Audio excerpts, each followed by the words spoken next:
കഴിഞ്ഞ കുറച്ച് കാലമായിട്ട് ഞാൻ ദിവസം കരഞ്ഞുകൊണ്ടിരിക്കുന്ന ഒരാളാണ്.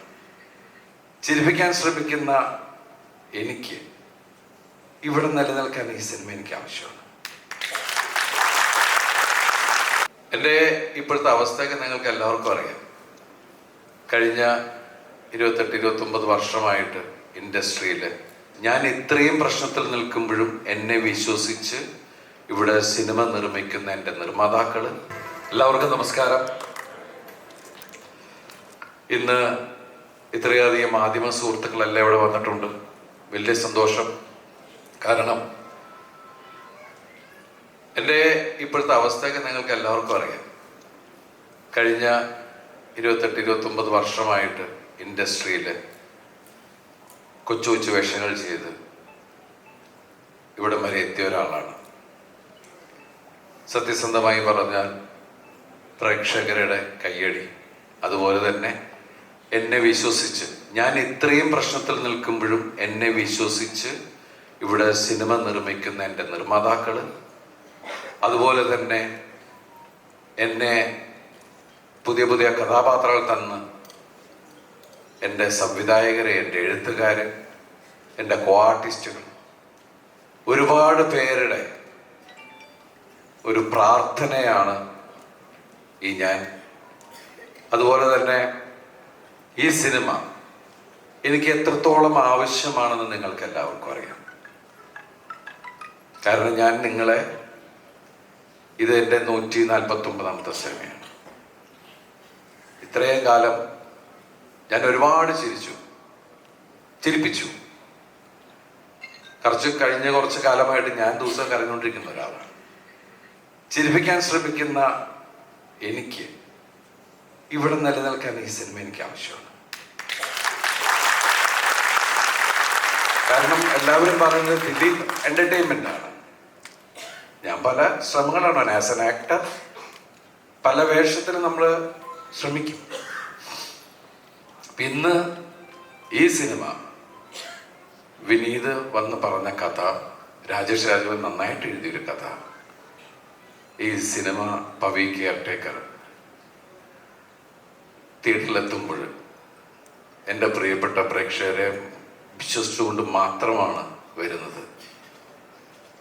കാരണം ദിലീപിൻ്റെ സിനിമയിൽ നിന്ന് ഏറ്റവും വലിയ കമ്പനികളുടെ CEO ആണെങ്കിലും, താഴെ നിൽക്കുന്ന ആളുകളാണെങ്കിലും,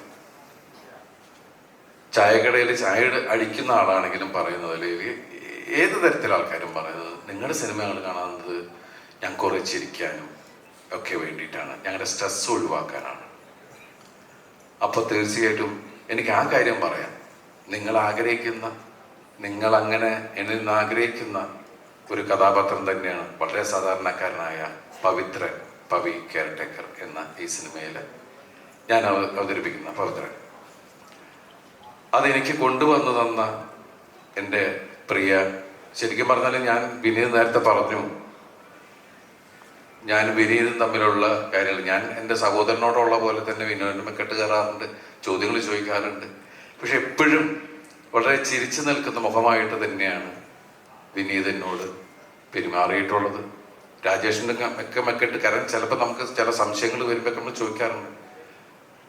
അപ്പോൾ അതുപോലെ തന്നെ മലയാള സിനിമയിലേക്ക് നമുക്ക് കൊടുക്കാൻ പറ്റുന്നത് എന്താ പറയുക, എൻ്റെ കൂടെ വർഷങ്ങൾക്ക് മുമ്പ് ഒരുപാട് നായികമാർ എൻ്റെ കൂടെ വന്നിട്ടുണ്ട്. അവരുടെ ആദ്യ നായകനാണ് ഞാൻ. അതുപോലെ തന്നെ മലയാള സിനിമയിലേക്ക് 5 നായികമാർ കൂടി പുതിയതായിട്ട് വരികയാണ്. ഇവർ 5 പേരും കഴിവുള്ളവരാണ്. അത് നിങ്ങൾക്ക് ഈ സിനിമ കാണുമ്പോൾ മനസ്സിലാവും. അതുപോലെ തന്നെ ഇതിൻ്റെ editor Deepu, music director Mithun ഇതിനു മുമ്പ് ചെയ്ത റോഷാക്ക്, മലയാളത്തിൽ ചെയ്ത സിനിമ റോഷാക്കാണ്, നമ്മളെല്ലാവരും കണ്ടാണ് ആ സിനിമ. അപ്പോൾ അദ്ദേഹത്തിൻ്റെ കഴിവറിയാം. അദ്ദേഹം ചെയ്ത പാട്ടുകൾ നിങ്ങൾ കണ്ടു. പിന്നെ ഇതിൻ്റെ ക്യാമറമാൻ, രോമാഞ്ചത്തിൻ്റെ ക്യാമറമാണ് സനു തായർ. സനുവിൻ്റെ നല്ല വർക്കാണ്. സനു ഇവിടെ വന്നിട്ടില്ല. പിന്നെ ഇവിടെ ഇരിക്കുന്ന ജോണിനെ നിങ്ങൾക്ക് അറിയാം. എന്നെ ജോണിനെ കാണുമ്പോൾ എല്ലാവരും ചോദിക്കുന്നത് CID മൂസ സെക്കൻഡില്ലേ എന്നാണ് ചോദിക്കുന്നത്. അപ്പോൾ ജോണി ഇന്ന് മലയാള സിനിമയിൽ ഏറ്റവും കൂടുതൽ, കഴിഞ്ഞ ദിവസം ജോണി പറഞ്ഞത് 140-150 സിനിമയൊക്കെ ആയിരുന്നു. ഈ കോവിഡിന്റെ ഇടയിൽ ഇത്രയധികം സിനിമ അഭിനയിച്ച ഒരു നടനെ ഞാൻ ഇന്നുവരെ കണ്ടിട്ടില്ല. അപ്പോ അതുപോലെ ധർമ്മജൻ. പിന്നെ ഇതിൽ വരാത്തൊരു വലിയൊരു നായികയുണ്ട്, രാധിക ശരത്കുമാർ. മാഡത്തിന്റെ രാധി ചേച്ചിയുടെ അവിടെ ഇലക്ഷൻ നടന്നുകൊണ്ടിരിക്കുന്ന നാളെ ഇലക്ഷനാണ്. ഞാൻ വിളിച്ചിട്ടുണ്ടായിരുന്നു, എല്ലാവരോടും അന്വേഷണം പറയാൻ പറഞ്ഞു, എല്ലാ പ്രാർത്ഥനകളും ഉണ്ടെന്ന് പറഞ്ഞു. രാധി ചേച്ചി ഒരുമിച്ച് അഭിനയിക്കുന്ന രണ്ടാമത്തെ ചിത്രമാണ് രാമലീലന്റെ അമ്മയായിട്ടാണ് അഭിനയിച്ചത്. ഇതില് റിട്ടയേർഡ് SI മറിയാമ്മ എന്ന് പറഞ്ഞ ശക്തമായിട്ടുള്ള കഥാപാത്രമാണ്. അതുപോലെ ഈ സിനിമയിൽ ഒരുപാട് നിങ്ങൾക്ക് ഇഷ്ടമുള്ള ഒരുപാട് മറ്റു കഥാപാത്രങ്ങൾ എല്ലാവരും ഉണ്ട്. നിങ്ങൾക്ക് എല്ലാവരും ഇഷ്ടമാകുന്ന ഒരു സിനിമ തന്നെയായിരിക്കും. ഈ വേദിയിൽ എന്താ പറയുക, ഇവിടെ വന്നിരിക്കുന്ന എല്ലാവരോടും അത്രയധികം നന്ദിയും കടപ്പാടും അറിയിക്കുന്നു. ഈ സിനിമ 26 നിങ്ങൾ തിയേറ്ററിൽ തന്നെ പോയി കാണുക. ഇത് ശരിക്കും എൻ്റെയും ആവശ്യമാണ്. ഫിയോക്ക് എന്ന് പറഞ്ഞ സംഘടന ആദ്യമായിട്ട് സംരംഭത്തിലേക്ക് ഇറങ്ങുമ്പോൾ പൂർണ്ണമായിട്ടുള്ള പിന്തുണയും ഞങ്ങൾക്ക് എല്ലാവർക്കും ആവശ്യമാണ്. അതുപോലെ തന്നെ ഞങ്ങൾക്ക് ഏറ്റവും വലിയ സന്തോഷം, ഫിയോക്ക് എന്ന് പറഞ്ഞ സംഘടന ഞാൻ ചെയർമാനും ആന്റണി പെരുമ്പാർ വൈസ് ചെയർമാനായിട്ട് തുടങ്ങിയ ഒരു അത്രയും വലിയ കൂട്ടായ്മയിൽ തുടങ്ങിയ പ്രസ്ഥാനത്തെ ഗംഭീരമായിട്ടുള്ള ഒരു മുന്നേറ്റം, അതിന് ചുക്കാൻ പിടിക്കുന്ന ഞങ്ങളുടെ പ്രിയപ്പെട്ട പ്രസിഡന്റിനെ ഈ വേദിയിൽ ഞങ്ങളുടെ വിജയേട്ടനെ അനുമോദിക്കുകയാണ്. കാരണം അദ്ദേഹം എടുത്തപ്പോൾ പറഞ്ഞു, ജഗപേട്ടൻ പറഞ്ഞു 7 വയസ്സേ ആയിട്ടുള്ളൂ. ഈ 7 വയസ്സിനുള്ളിൽ അങ്ങനെയുള്ള ചിന്തകൾ അല്ലെങ്കിൽ അതിന് വേണ്ടിയിട്ടുള്ള ഒരു പ്രയത്നം, അതിന് തുടക്കമിട്ട ഈ ഇന്നത്തെ ഭരണസമിതിയെയും ഞാൻ അനുമോദിക്കുകയാണ്. അപ്പോൾ തീർച്ചയായിട്ടും എല്ലാവരുടെയും കൂട്ടായിട്ടുള്ള പ്രാർത്ഥന, സ്നേഹം, പിന്തുണ എല്ലാം ഞങ്ങളോടൊപ്പം ഉണ്ടാവണം. അതുപോലെ തന്നെ ലാസ്റ്റ് മിനിറ്റിലേക്കാണ് പലരെയും വിളിച്ചിട്ടുള്ളത്. ആ ലാസ്റ്റ് മിനിറ്റ് പോലും ഒരു പ്രയാസവും കാണിക്കാതെ ഓടി വന്ന എൻ്റെ പ്രിയപ്പെട്ട എല്ലാവരോടും ഈ വേദിയിൽ നന്ദി പറയുന്നു. വളരെ അധികം സന്തോഷം. സർവശക്തനായ ദൈവത്തോട് നന്ദി പറയുന്നു. താങ്ക് യു, താങ്ക്സ് എ ലോട്ട്.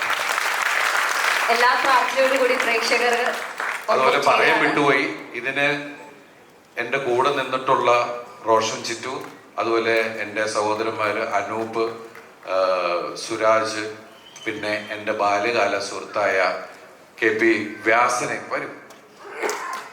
വ്യാസഭായി കയ്യടി വാങ്ങിച്ചിട്ട് പോകും പ്ലീസ്. ഞങ്ങൾ രണ്ടുപേരും നിക്രിട്ട് നടക്കുന്ന കാലം മുതലുള്ള സുഹൃത്തുക്കളാണ്. ഞങ്ങൾക്ക് രണ്ടുപേരുടെ മനസ്സിൽ സിനിമയാണ് ഞങ്ങൾ ഒരിക്കലും പറഞ്ഞിട്ടില്ല. ഈ വർഷങ്ങൾക്ക് ശേഷം ആണ് ഞാൻ സിനിമയിൽ വരുന്നതിന് മുമ്പ് സിനിമയിൽ വന്ന റെപ്രസെൻറ്റേറ്റീവായിട്ട് തുടങ്ങി എഴുത്തുകാരനായി ഇന്ദ്രിയ എന്ന് പറഞ്ഞ സിനിമ സൂപ്പർ ഹിറ്റ് സിനിമ എഴുതിയത് വ്യാസനാണ്. അതിനുശേഷം വ്യാസൻ സംവിധായകനായി ഇപ്പോഴും ആ പഴയ സുഹൃത്തായിട്ട് എന്നോടൊപ്പം നിൽക്കുന്ന വ്യാസനെ ഞാൻ ഈ സമയത്ത് അനുമോദിക്കുകയാണ്. Thank you, thanks a lot. എല്ലാവർക്കും ഒരുപാട് നന്ദി. Thank U.